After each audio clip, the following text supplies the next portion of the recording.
a mensagem que nós pregamos no outro culto, que nós estamos na sequência de mensagens de uma igreja de Atos.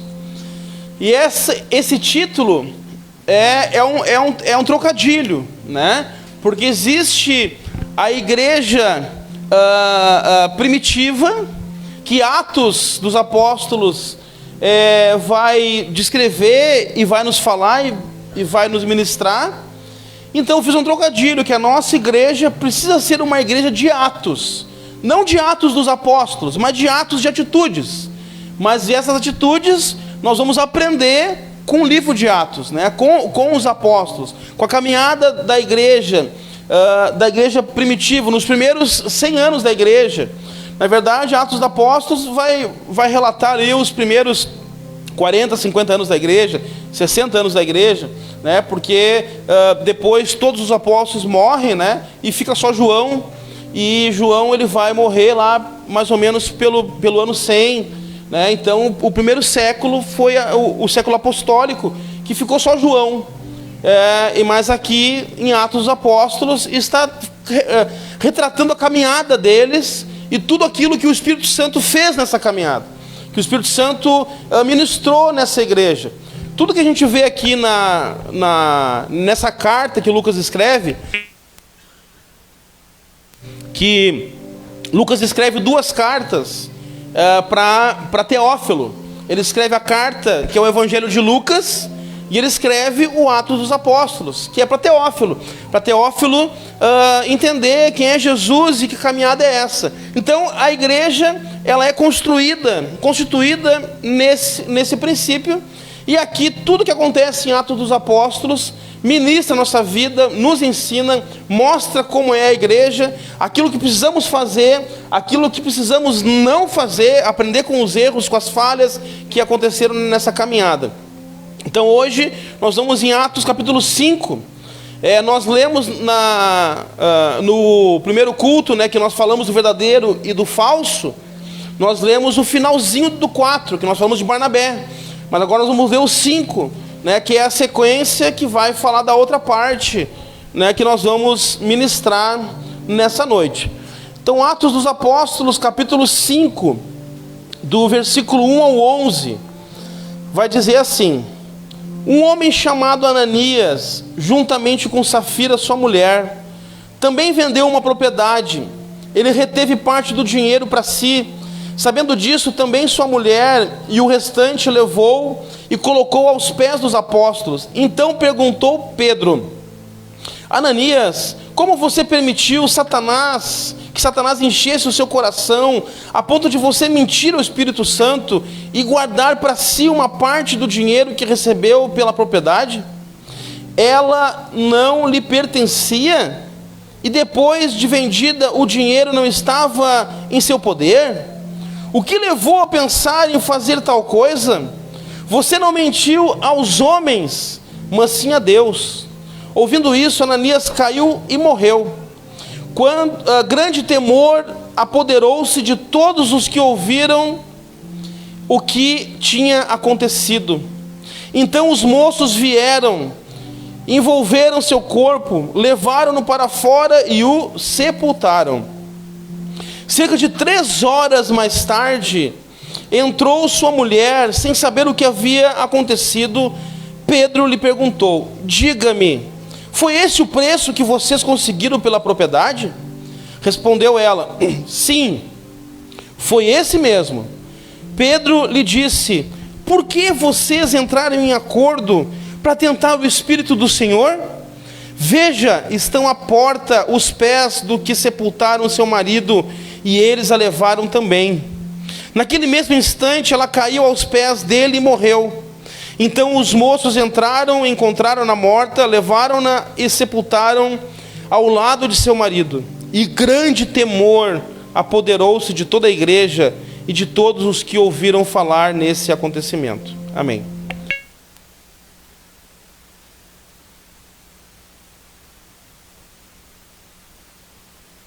Então nós começamos na outra mensagem, quando nós iniciamos o verdadeiro e o falso. O próximo? o verdadeiro e o falso, os dois tipos de discípulos. Nós começamos falando do verdadeiro, e o verdadeiro nós vimos que são as características e as atitudes de Barnabé. Então nós falamos na outra mensagem, vou passar resumidamente para você, para a gente entrar no contexto e poder entrar nessa segunda parte que nós lemos agora, que o verdadeiro e o falso, ele está na igreja, está dentro da igreja. A Bíblia chama do joio e do trigo, do bode e da ovelha, que são as duas classes de pessoas que se encontram dentro da igreja. Então, mas existe o verdadeiro discípulo e o falso discípulo. E o verdadeiro tem algumas características. Então nós vimos as características que Barnabé tem e que são características de um verdadeiro discípulo. E é aquela que nós devemos também ter, cada um de nós. Então nós vimos que Barnabé, ele era encorajador, e nós também devemos ser encorajador. Devemos encorajar as pessoas, não colocá-las para baixo, não entristecer elas, não botar uma pá de cal, não jogar terra em cima, mas encorajar as pessoas, incentivar elas, encorajar elas a seguir em frente, encorajar elas a ir avante, encorajar quem está chegando, e vamos lá, é isso mesmo, conta comigo, eu estou junto contigo, encorajar essa pessoa na hora da fraqueza, na hora de desistir. Então essa é uma característica que deve ser de cada um de nós. Cada um de nós, como servo de Deus, como verdadeiro discípulo de Cristo, devemos ter essa atitude de encorajar, de incentivar, está sempre incentivando as pessoas, está motivando elas a continuar, né? E não ajudar ela a desistir, porque hoje no mundo, no nosso mundo secular, e você vive lá, nós vivemos lá, nós sabemos disso, que as pessoas, para desencorajar, são as primeiras a dizer para você desistir, a primeira a dizer para você parar, a primeira a dizer que não concorda. E geralmente as pessoas, quando você vai falar alguma coisa para ela, que é uma coisa boa, uma novidade, ela geralmente tem uma palavra contra para te dizer, sempre tem um empecilho para te dizer, sempre vai dizer: não, mas eu acho que não é bem assim, não, mas não vai, não tenta, vai dar errado. Mas nós fomos chamados por Deus para fazer parte da família de Cristo. Nós cristãos verdadeiros não agimos assim. Nós encorajamos, nós incentivamos. A pessoa quer colocar o negócio, cara, que bom, que bênção. Não, mas assim, dá uma analisada, estuda, mas assim, estou junto contigo, eu vou te ajudar. Então a gente precisa incentivar, encorajar. Segunda coisa, um verdadeiro cristão acredita na recuperação das pessoas. E muitas vezes nós somos levados a pessoa caiu, a pessoa errou, o que o mundo faz é colocar um X nas costas. A pessoa errou, já era, acabou, não tem mais chance. Como se todo mundo fosse perfeito, como se todo mundo não errasse, como se eu e você não cometêssemos erros. Então, em vez da gente ajudar essa pessoa, geralmente o ímpio, geralmente aquele que não está em Deus, o que não é o verdadeiro, ele não ajuda essa pessoa a se levantar. Mas nós devemos acreditar que as pessoas podem ser transformadas, e elas podem se levantar. Só que nós temos um grave erro que nós cometemos, e isso é muito comum dentro da igreja. Quando chega alguém torto da rua, nós abraçamos essa pessoa, nós apoiamos essa pessoa, e isso está certo, que bom, que bênção. Mas também depende, se a pessoa é muito torta, será? Mas tu sabe quem é esse? Mas tu não imagina quem é, o que aprontou. Eu já ouvi isso aqui, gente. Já chegou pessoas na igreja que já vieram me dizer: mas tu não imagina quem é esse aí, o que já fez. Que bom, Jesus achou ele, que glória, e nós temos que ficar felizes com isso. Mas normalmente isso é o normal, a gente fica feliz, a gente abraça, a gente acolhe. Chegou uma pessoa com problema, a gente vai lá e ajuda ela. Mas nós temos dificuldade, e aí é algo satânico, é algo diabólico, é algo de Satanás no coração da igreja. que é quando alguém de dentro, quando um dos nossos irmãos erram, como se fosse uma perfeição, entrou na igreja, virou um anjo, cheio de luz e até a asinha cresceu. E não é assim. Pelo menos eu não consigo ver as asas de vocês daqui, né? Eu não vejo uma auréola e ninguém está voando. Eu estou ouvindo um sonzinho aqui, mas não é um, né? Porque os anjos estão presentes. Porque nós não somos anjos e nós erramos. Qualquer um de nós, pela misericórdia de Deus, que isso nunca aconteça, nem comigo nem com você, mas qualquer um de nós pode cair, qualquer um de nós pode errar, qualquer um de nós pode falhar. Não devemos? Não devemos. É certo? Não é certo. Mas quando isso acontecer, nós temos que acreditar que essa pessoa pode ser recuperada.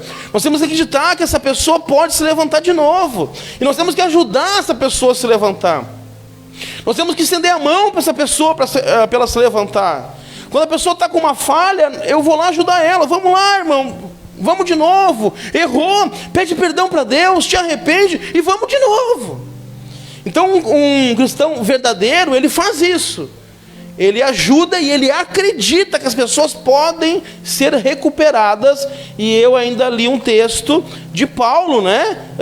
Que desprezou Marcos, mandou Marcos embora, mas Barnabé acreditou em Marcos, levou Marcos consigo. Marcos andou junto com Pedro, escreveu as cartas de Pedro, escreveu o evangelho de Pedro, e no final da vida Paulo reconhece e manda chamar Marcos. Por quê? Porque todo mundo é recuperável, todo mundo pode se levantar de novo, todo mundo pode mais uma vez ser usado por Deus.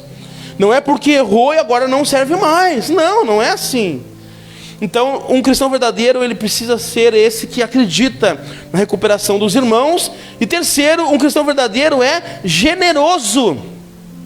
Generoso. Ele age com generosidade. Barnabé vendeu suas terras, vendeu o que ele tinha e colocou aos pés dos apóstolos e disse: olha, faz o que vocês quiserem, está aí o dinheiro das minhas terras.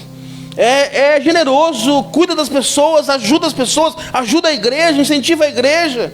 E eu falei isso para vocês nessa primeira mensagem, que quantas histórias nós temos aqui no estado, só no estado, não precisa nem ir para o Brasil todo, de igrejas que começaram, que avançaram, porque famílias da igreja doaram seus terrenos, porque famílias da igreja doaram as suas casas, seus prédios.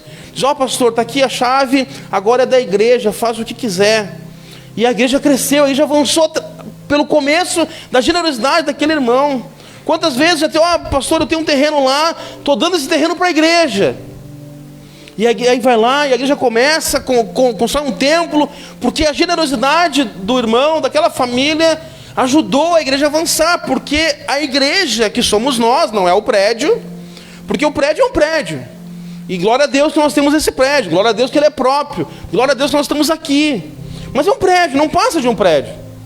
Se nós não estivermos aqui, isso aqui não é nada, a não ser um prédio. A igreja somos nós.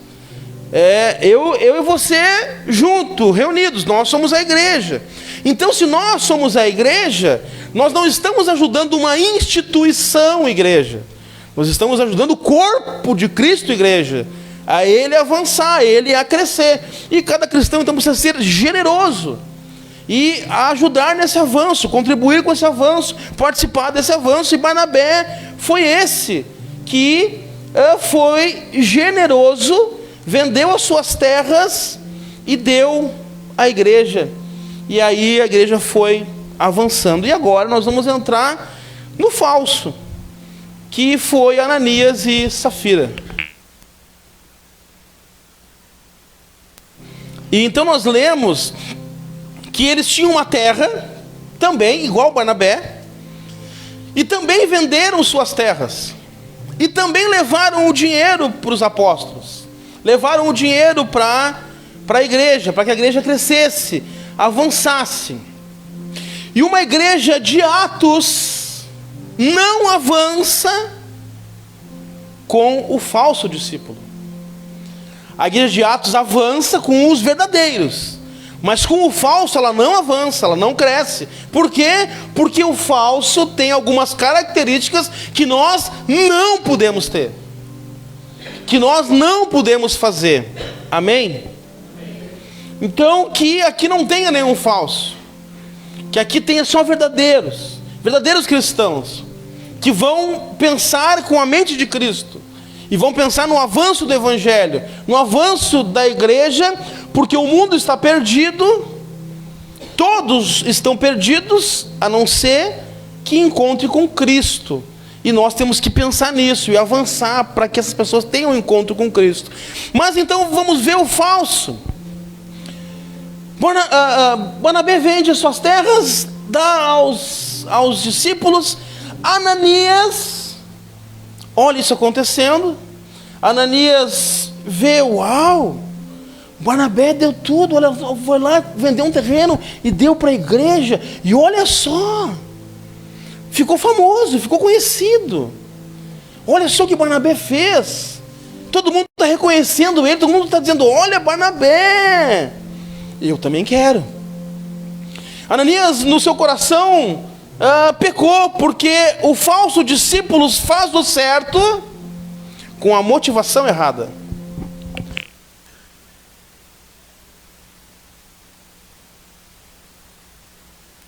O falso discípulo faz o certo com a motivação errada. Ele fez o certo, ele fez igual Barnabé. Ele vendeu o seu terreno, ele vendeu as suas terras.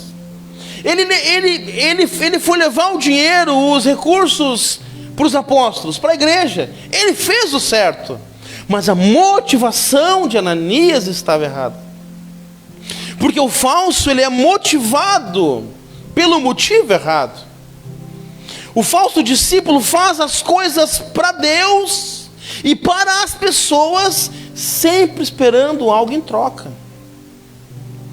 Ele faz por ganância, porque ele quer ver lucro, ele quer ver vantagem, ele quer aparecer. Ele vai fazer uma oferta, mas na hora que ele vai fazer a oferta, ele quer que tire uma foto para ele aparecer na foto. Ele vai fazer uma doação, mas ele tira uma foto na doação. Por quê? Porque ele quer aparecer.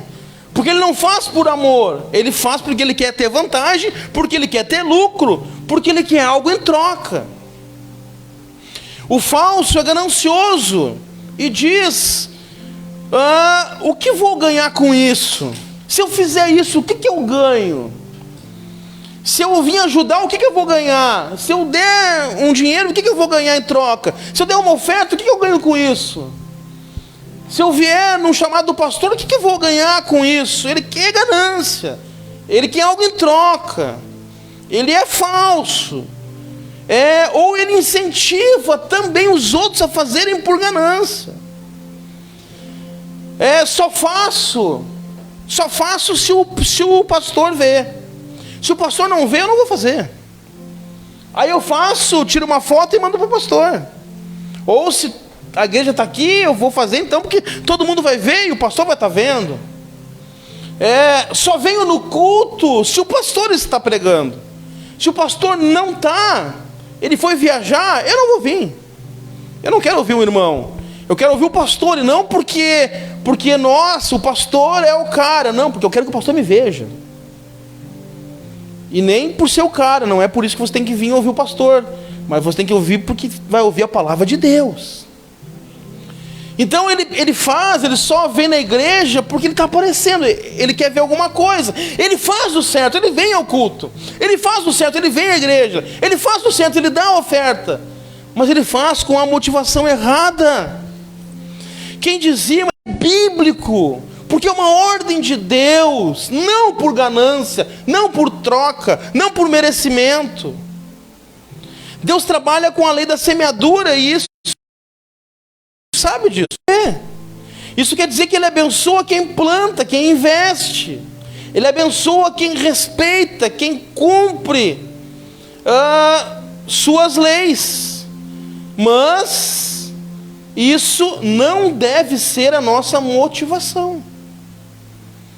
Isso não deve ser a nossa...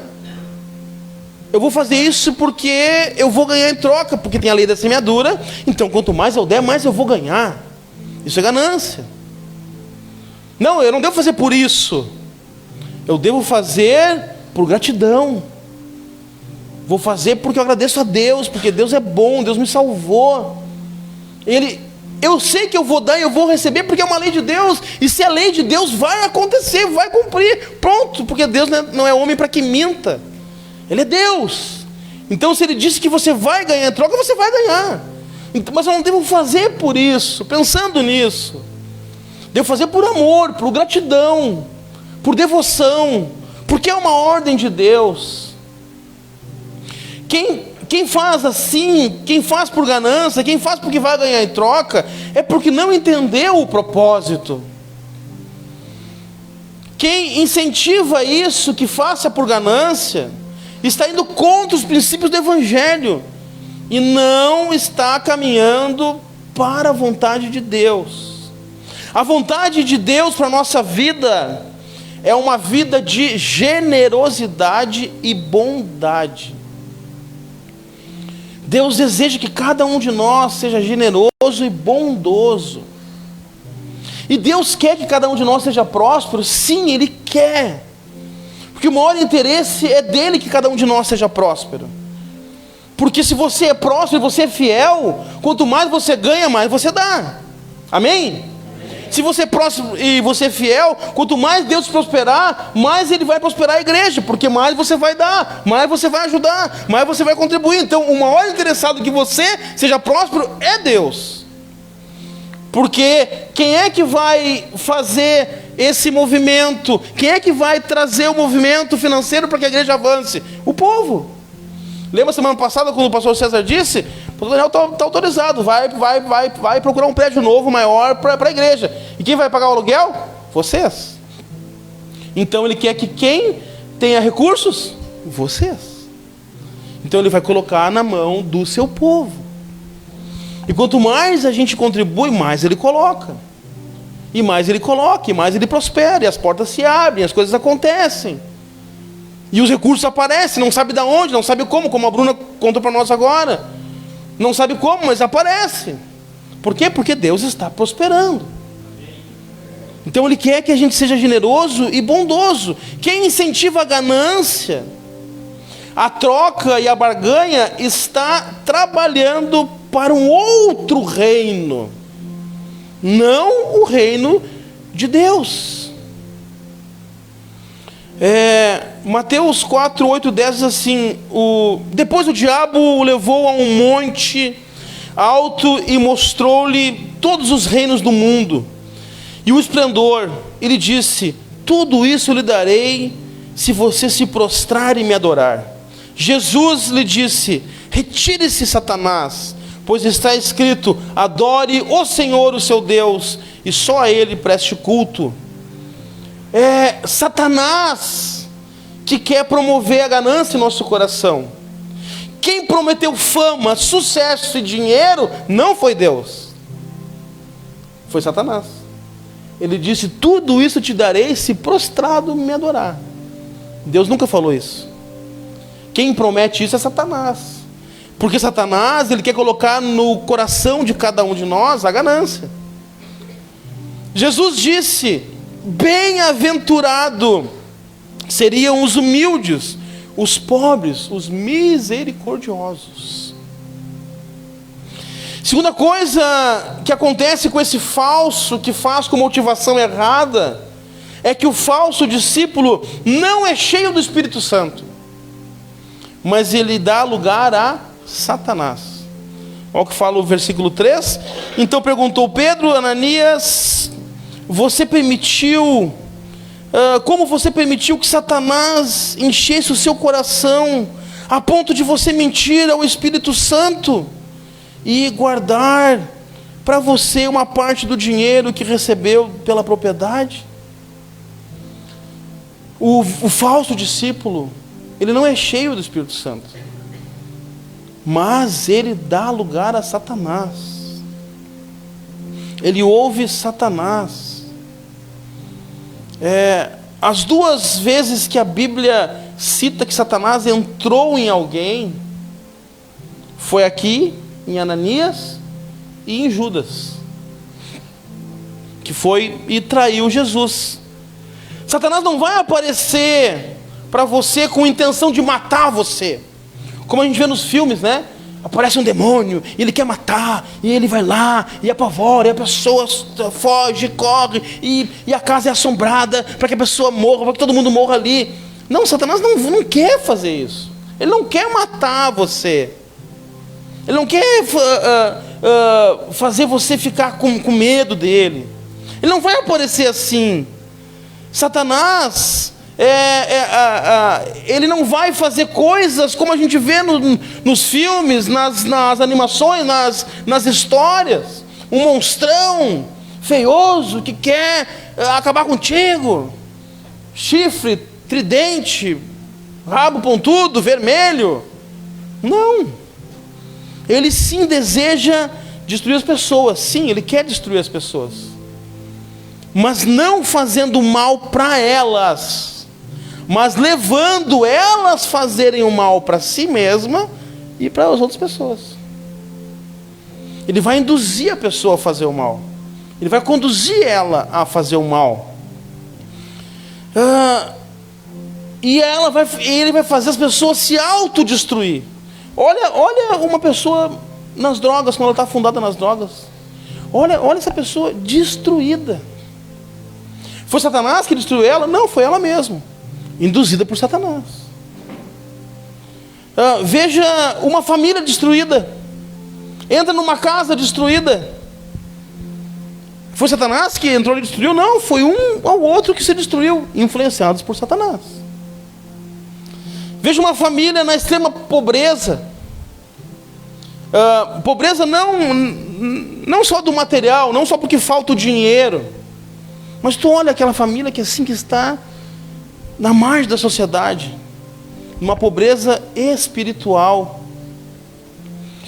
Mas as pessoas chegam na igreja completamente destruídas por Satanás, completamente enganadas por Satanás, enganadas pelo diabo. Mas a gente observa uma coisa: muitas vezes essa pessoa não está possessa. A possessão existe, né? Mas a gente vê muito também, né, acontecer, e a pessoa grita e urra, e se esperneia, e cai no chão, e se retorce. E isso é uma possessão demoníaca. Isso já é um nível diferente da ação de Satanás, mas isso também existe. Mas Ananias não estava assim. Safira não estava assim. Judas não estava assim. E a Bíblia diz que eles estavam com o coração cheio de Satanás. Satanás havia entrado no coração deles. Eu lembro uma vez de uma história que aconteceu com um pastor. Uma família se rebelou contra o pastor, e aí foi falar com ele, foi falar o que pensava, achou que estava cheio da razão, cheio do... porque não é bem assim, porque...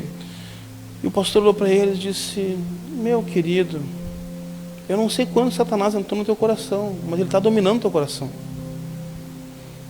Porque é isso que Satanás quer. Ele quer destruir a igreja, ele quer destruir os irmãos, ele quer destruir a comunhão, a unidade, o amor fraternal, o amor entre nós. Ele vai colocar na sua cabeça coisas contra o pastor, contra a família pastoral, contra os irmãos. Aí surge uma fofoca aqui, uma fofoca ali, e quando as pessoas estão afastadas, quem é que está fazendo isso? É Deus? Não, Satanás. Tu acha que Deus quer separar a igreja? Não, Ele quer unir. Não, mas está me mostrando umas verdades. Não é Deus.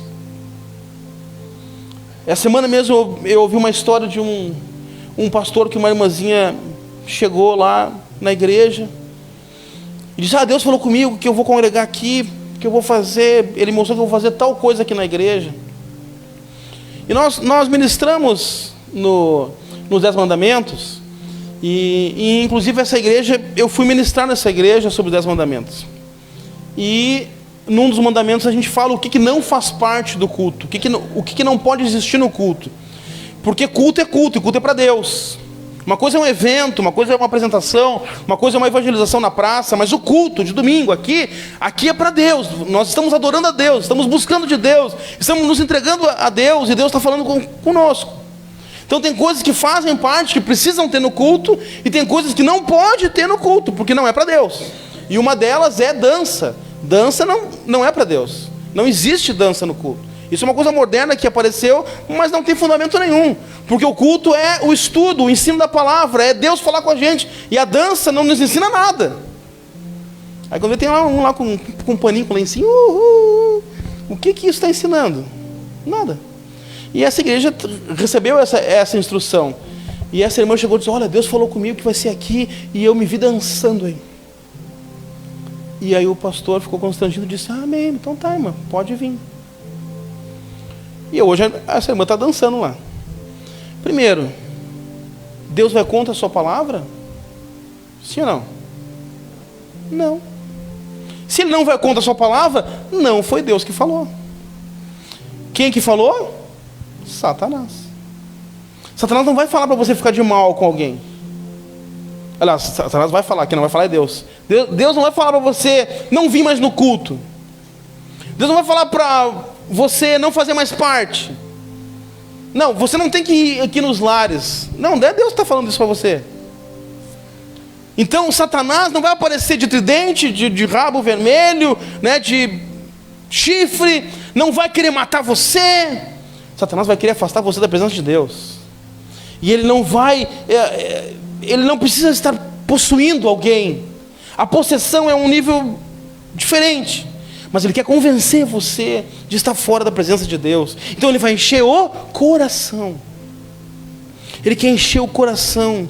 Satanás engana, Satanás mente, Satanás trabalha para enfraquecer nossa fé. Uma vez a fé enfraquecida, nos afastamos da igreja e nos afastamos de Deus. Resista a Satanás. A palavra diz: resista a Satanás. Não é fuja dele, é resista a ele, e ele fugirá de vós. A Bíblia fala: fuja do pecado. É pecado? Estou vazando. Mas Satanás eu resisto. E como é que eu resisto? Me fortalecendo em Deus. E Ananias não resistiu a Satanás. Satanás entrou no coração dele e ele pecou contra Deus. Terceiro ponto: o falso discípulo é atraído pela mentira. Nós vimos que Pedro fala para ele: por que você mentiu? Você mentiu para o Espírito Santo. Ananias mentiu. A mentira está na moda, gente. A mentira está na moda. Todo mundo mente para tudo. As pessoas perderam o temor a Deus e não se importam mais com a mentira. Ainda dizem: é só uma mentirinha, né? Perdeu o temor a Deus. Hoje é difícil você confiar em alguém, acreditar em alguém. Tu sempre diz: será que é verdade? Já te pergunta: é verdade mesmo? Porque a mentira está na moda. A mentira virou vírgula nas frases, virou normal. A mentira prejudica as pessoas. A mentira prejudica os relacionamentos. A mentira prejudica o casamento. A mentira prejudica o emprego. A mentira prejudica a relação dos irmãos na igreja. A mentira prejudica tudo. A mentira vem de Satanás. A mentira é do maligno. A mentira é um pecado. A mentira afasta as pessoas. Faz perder a credibilidade e a confiança. E não mentir é um mandamento de Deus. Não dirás falso testemunho. O que é isso? Não minta. Ananias mentiu para o Espírito Santo, pois ninguém foi obrigado a vender nada. Ninguém disse que tinha que vender alguma coisa. Ninguém falou: venda suas propriedades e dê para a igreja. Não. Ele fez porque quis. Ainda Pedro pergunta: tá, mas não era tua propriedade? Não era teu dinheiro? Sim. Então por que tu mentiu? Por que tu mentiu? Porque ele podia muito bem ter dito: olha, vendi o meu terreno lá, eu vendi por 100, estou dando 50 para a igreja. Ninguém disse que tinha que dar 100. Foi ele que vendi por tudo isso, sim. Ele quis ser grandão, né? Quis mostrar que, olha, está dando tudo. Mas ninguém disse que tinha que dar tudo. Ele podia muito bem ter dito: vou dar uma parte. Amém, que bom, que bênção. Foi sincero, foi honesto. Vendi um carro aqui, pastor, e estou ficando com uma parte, estou dando isso aqui. Amém. E não é para mim que está falando a verdade, nem está mentindo, é para Deus. ele mentiu descaradamente. Ninguém é obrigado a fazer nada. A gente faz porque ama a igreja. A gente faz porque ama Deus. A gente faz porque quer ver o negócio avançar. Ninguém é obrigado a fazer. Ele poderia ter dito: vendi por tanto, estou dando tanto. Pronto, resolvido. Mas por estar cheio de motivação errada, por ganância, por exibicionismo, para representar ser alguém que não era, ele mentiu. E mentir é enganar. Ele enganou. Nunca minta, irmão. Não engane ninguém. Nós não devemos enganar ninguém. Nós não devemos enganar ninguém. Não engane as pessoas, não engane as empresas, não engane a igreja, não engane o pastor, não engane a Deus, porque ninguém engana a Deus. Ninguém engana a Deus. E ele quis enganar a Deus. Tá no segundo texto, em Gálatas. O outro. Aí. Não se deixe enganar, de Deus não se zomba, pois o que o homem semear, isso também colherá. Quem semeia mentira, vai colher mentira, vai colher problema, vai colher desgraça. Porque quando a pessoa descobre a mentira, fica feio, fica chato, e a confiança se perde. Como é difícil tu voltar a confiar em alguém que descobriu que fez um monte de mentira. É ou não é? A pessoa te conta um monte de história, conta um monte de conversinha, depois tu descobre tudo é mentira. Então ela vai lá: pá, desculpa, não, por favor. Aí a próxima coisa que ela vai te contar, tu diz: e agora? Acredito ou não acredito? Como é difícil, depois que um casal descobre que teve um adultério, voltar de novo e ter aquela confiança de novo. Porque agora como é que tu vai acreditar que é verdade? Então a mentira, ela é destruidora. E Ananias foi levado pela mentira e destruiu a própria vida. A mentira leva à morte. Fuja da mentira, fuja do engano, porque o falso discípulo não sobrevive. A palavra conta aqui que ele morreu. O falso não resiste. O falso perece. O falso, uma hora, revela quem é. Uma hora ele se mostra.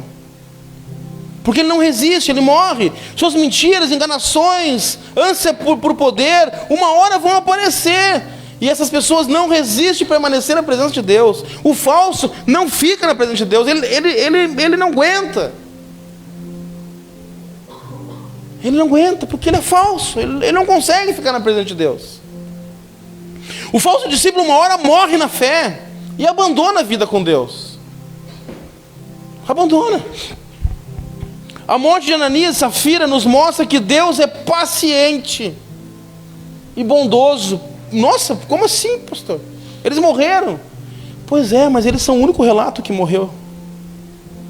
Olha como Deus é bondoso com aqueles que mentem, com aqueles que enganam, e engana a Deus. Tanto que não revela em outra parte do Novo Testamento alguém que morreu porque enganou a Deus. No Antigo Testamento, o desobediente, a gente via muito que morria. Aquele que não obedecia o que Deus dizia, morria. Uzá, quando está levando a arca da aliança, não poderia encostar na arca. Eram pessoas exclusivas que essas pessoas vão levar a arca, ninguém mais. E aí eles estão carregando com os bois e a arca balança e vai cair. E ele com uma boa intenção, mas desobedecendo o que Deus disse, ele vai lá e segura a arca. Quando ele segura a arca, ele morre na hora. Por quê? Porque desobedeceu a Deus. Nossa, mas ele foi ajudar. Deus não pediu ajuda. Ele disse: não faça. E ele foi e fez. E no Novo Testamento, o único caso que mostra de quem desobedece, de quem se rebela contra Deus, de quem mente, é Ananias. Então Deus é misericordioso. Deus é bondoso. Deus é muito bondoso. Que Ele deixou só esse caso aqui para nos ensinar, para dizer: acorda, te liga. Ele não matou mais ninguém. Mas só que uma hora a paciência dele acaba. Uma hora a longanimidade dele termina. Não teste a paciência de Deus. Não morra na fé. Porque o pior não é Deus nos fulminar. Porque se ele nos mata num erro, até a misericórdia dele pode até estar sendo estendida, dizendo, não, eu vou te matar para te salvar, porque se tu continuar, tu vai ficar perdido. Mas ele nos matar, a gente morrer na fé, aí é o pior. É a perdição eterna, é a continuidade da perdição. A gente não continua mais firme, a gente se afasta de Deus, que é o pior.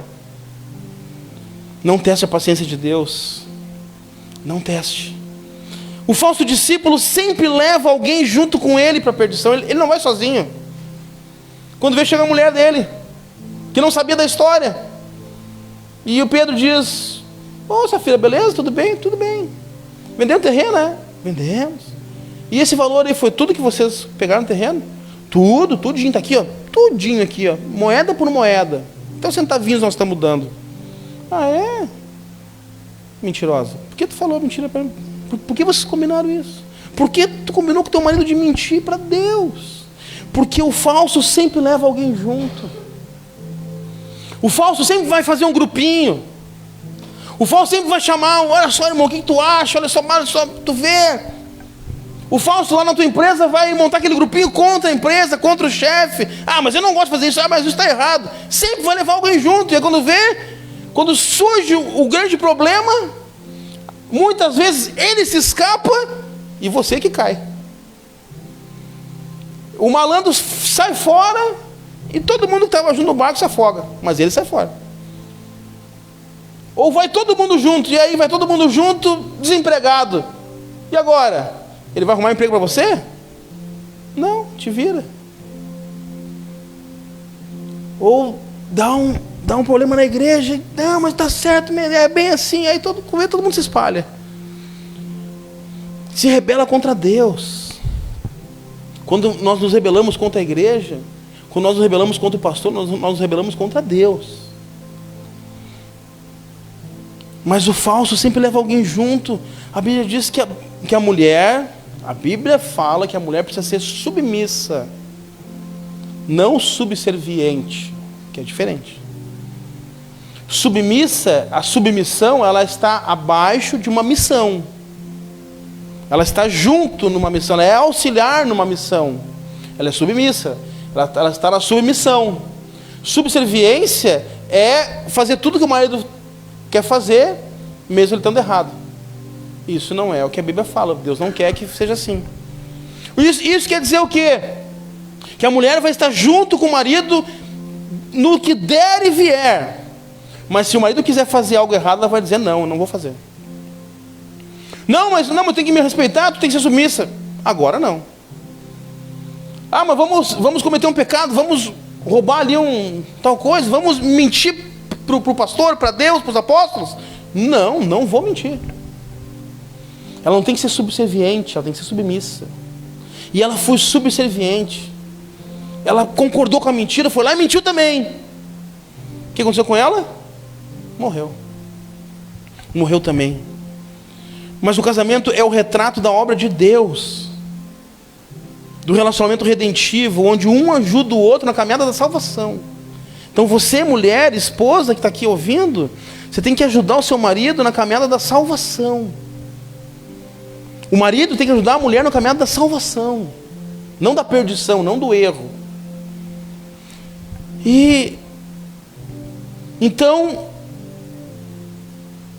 ninguém, nem homem nem mulher, deve apoiar o pecado, não deve apoiar o erro, não deve apoiar o contrário daquilo que é a vontade de Deus.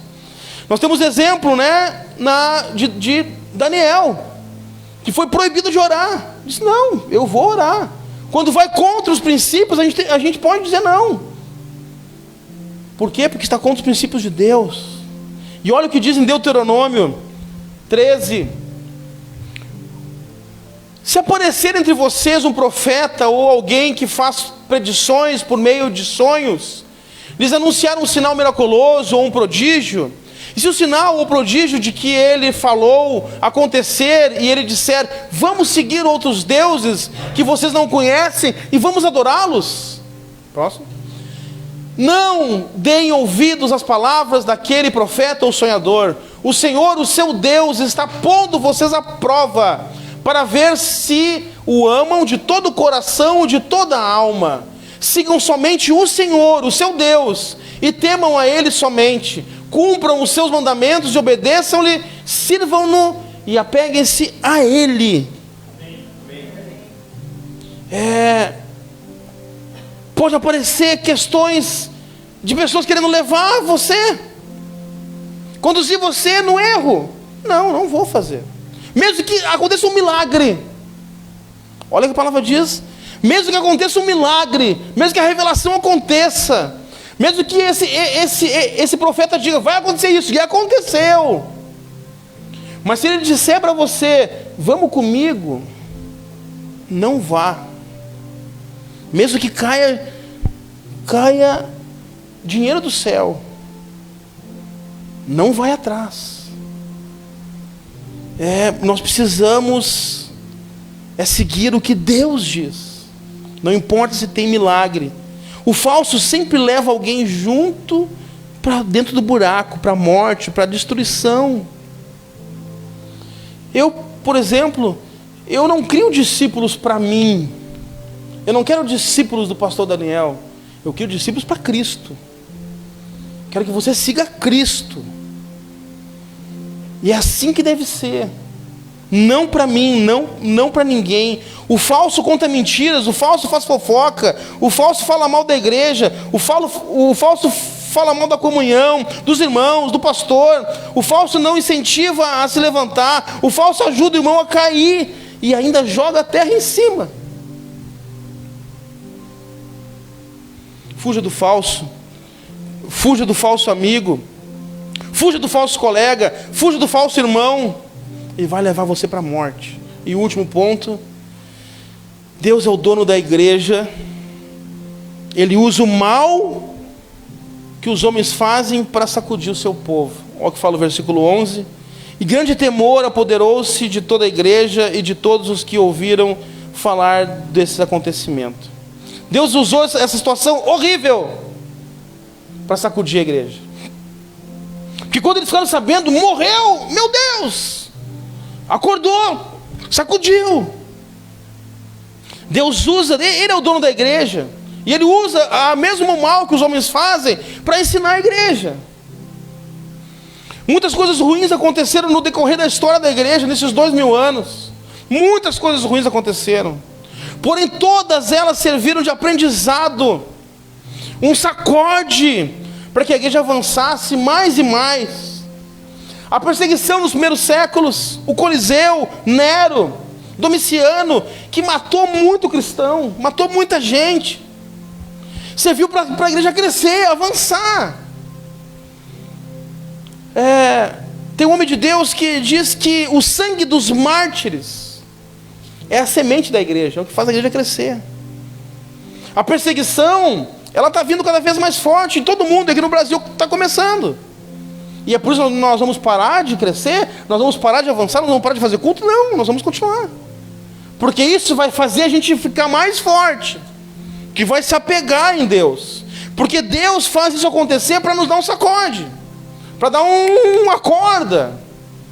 Como foi na pandemia, alguns se acordaram, outros não. Mas Ele faz para acordar, para sacudir. Muitos avivamentos da igreja vieram de um sacode de Deus, de uma corda no povo. Essa situação horrível aconteceu e acendeu alguns alertas que deve chamar a nossa atenção. Primeiro, não brinca com o que é sério. Não brinca com Deus. Não brinca com o que é sério, não brinca com Deus. Não faça doações por ganância. Não faz doação por exibicionismo. Vou doar que o pessoal vai ver. Vou dar essa roupa melhor porque essa aqui, quando a pastora for separar, ela vai ver que essa marca aqui, nossa, fulano deu essa marca. Uau! Se deu, podia ter dado muito mais. Que bom que tu deu. Mas não faça por ganância. Não dizime ou oferte por interesse. Não faça por interesse. Não dê o dízimo por interesse. Não oferte por interesse. Seja fiel. Seja fiel. Não minta nas contribuições. Não diga que está dando dízimo e não é o dízimo. Dízimo é 10%, não é 5%, não é 7%, não é 8%, é 10%. Não minta, você está mentindo para Deus. Porque eu não vou pegar o seu contra-cheque e dizer, vamos ver quanto que tu ganha, quando é que está dizimando. Ah, tu não está dizimando tudo. Está mentindo para Deus, não para mim. Então seja sincero, honesto. Não é para o pastor que você mente, é para Deus. A pessoa vai lá e dá uma pena já não, né? Ou às vezes acha que está dando muito. Querido, é você com Deus. Vai lá, a pessoa ganha 10 mil, dá 5. Dá, que veja assim, dá 500 reais. Não, já estou dando bastante. E os outros? Está dando para quem? Para quem está dando o resto? Não é para Deus. Está gastando com o que o resto? Não é com Deus. Se Deus é a fonte, se Ele é que nos abençoa, se Ele é que nos prospera, eu vou dividir a glória dele com alguém? Não, com ninguém. Então não minta. Não imite a conduta de Ananias e Safira. Ananias, a palavra Ananias, o nome Ananias, quer dizer nuvem de Deus. Mas ele não seguiu o que o nome dele dizia, e ele foi uma nuvem levada por Satanás. Uma nuvem vazia. Judas diz que existem homens que são nuvens vazias levadas pelo vento. Aonde o vento me leva, eu vou. Mas nós vimos que nós devemos imitar a conduta de Barnabé. Que Barnabé é consolação, encorajador, e ele era generoso, totalmente o contrário de Ananias. O falso e o verdadeiro. Não imite a conduta do falso. Não seja o falso. Não seja falso com Deus. Não minta para Deus. Não engane Deus. Que Deus ninguém engana. Mas console, encoraje, exorte a você mesmo também a fazer o certo. Faça a obra de Deus por amor a Deus, por amor à igreja e por amor aos irmãos. A igreja de Atos avança com os Barnabés. Ela não avança com os Ananias. Então sejamos eu e você um Barnabé nessa igreja. Que essa igreja aqui seja cheia de Barnabé. Que a gente possa ser conhecido como os generosos, como os encorajadores, como os incentivadores. E a igreja vai crescer. A igreja vai ter atos de crescimento. Os atos de generosidade, os atos de comunhão, os atos de unidade. Estamos sempre juntos, sempre alegres, sempre fiéis. Somos uma igreja pujante, uma igreja feliz, uma igreja aquecida pelo Espírito Santo, cheia de Deus. E uma igreja cheia de Deus é uma igreja que ama, é uma igreja que acolhe, é uma igreja que fortalece, é uma igreja que se abraça, é uma igreja que encoraja. Amém? Vamos ficar de pé e vamos orar, por favor, em nome de Jesus.